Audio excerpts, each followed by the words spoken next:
খুবই একটি ইন্টারেস্টিং বিষয় যে সবাইকে ধন্যবাদ জানিয়ে দুটি কথা বলি। সেটা হলো যে শূন্যতা বোধ করা। যেমন মনে হয় যেন আসলে কিছুই নেই, মানে কেমন যেন লাগে, নিজের কাছে শূন্যতা শূন্যতা মনে হয় যে একা একা বুঝি আমি আমার মধ্যেই নেই। অথবা দেখা যায় যে মস্তিষ্কটা যেমন খালি খালি মনে হচ্ছে, মস্তিষ্ক যেন কাজ করছে না, মানে জড়তার মতো মনে হচ্ছে। তারপরে পেট যেন শূন্য শূন্য খালি, অথচ পেট ভর্তি, আপনি খাচ্ছেন কিন্তু তারপরেও শূন্য শূন্য লাগে, মনে খালি খালি লাগছে, আরও মনে হয় মানে খেলে ভালো হয়, কিন্তু খেতে যাবেন হয়তো আপনি খেতে পারবেন না, কিন্তু এই উদরটা কিংবা পেটটা একটা খালি খালি মনে হয়।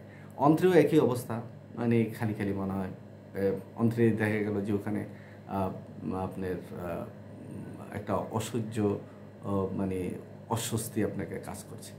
তারপরে বুকের মধ্যে একটা হাহুতাস, বুকটা যেন খালি, কি নাই, কে যেন নাই, কি যেন হলো, কি যেন হলে ভালো হতো, মানে এরকম একটা হাহাকারের মতন একটা সময় আপনার চলে। তারপরে হৃৎপিণ্ডটা আপনার এটাও যেমন একটু খালি খালি মনে হয়, হৃৎপিণ্ডটা যেন নাই, মানে আপনি কি নিজে আছেন কি নাই এরকম একটি ধারণা মনে হয়। ওই পাকস্থলী একই জিনিস, পেটের কথা বললাম, উদরের কথা বললাম, পাকস্থলী আবার একটা জিনিস, সেখানে আপনার মনে হয় যে শূন্যতা শূন্যতা ভাব, তাই না? তারপরে আভ্যন্তরীণও বিভিন্ন অংশে আপনি এরকম মনে হয় খালি খালি ভাব, শূন্য শূন্য ভাব, অর্থাৎ সব কিছুতেই একটা শূন্যতা বোধ করা। চিন্তার ক্ষেত্রে একটা শূন্যতা, আপনি কোনো কিছুই ভাবতে পারছেন না, এরকম এরকম যদি সমস্যা হয় কারো, তাহলে অবশ্যই একজন ভালো হোমিও ডাক্তারের কাছে যদি যান, তাহলে আপনাকে হয়তো উনি কোকিউলাস একটি ওষুধ আছে সেটা দিবে, অথবা আপনিও কখনো যদি এরকম অস্বস্তি লাগে, 30 পাওয়ারের কোকুলাস আপনার দিনে 3 বার যদি বড়িতে খান 4-5টা করে খেতে পারেন, আর যদি লিকুইড নিয়ে আসেন 2 ফোঁটা করে আপনার খেতে পারেন। 2-3 দিন খাওয়ার পরে দেখা যাবে যে আপনার যে শূন্যতা বোধটা এটা চলে যাবে। তবে সবচেয়ে ভালো হয় যে আমি যেমন কোকুলাসের কথা বললাম, আরেকজন ডাক্তার হয়তো আরেকটি ওষুধের কথা বলবেন। অনেকগুলো ওষুধ আছে আসলে আমাদের হোমিওপ্যাথিতে, একটি রোগের জন্য অনেকগুলো ওষুধ আছে এবং আমরা রোগী বেঁধে দিয়ে থাকি। আমি সবসময় এই কথাটা আমি বলি যে রোগীর স্বভাব চরিত্র মোতাবেক আমরা ওষুধ দিয়ে থাকি। যেমন দেখেন চায়নার তালা, সবই দেখতে একই রকম, চাবিও একরকম, কিন্তু সব তালা কিন্তু সব চাবিতে খোলে না, অর্থাৎ নির্দিষ্টভাবে যে মানে তালার চাবিটা সেটা দিলেই কিন্তু ওই তালাটা খোলে।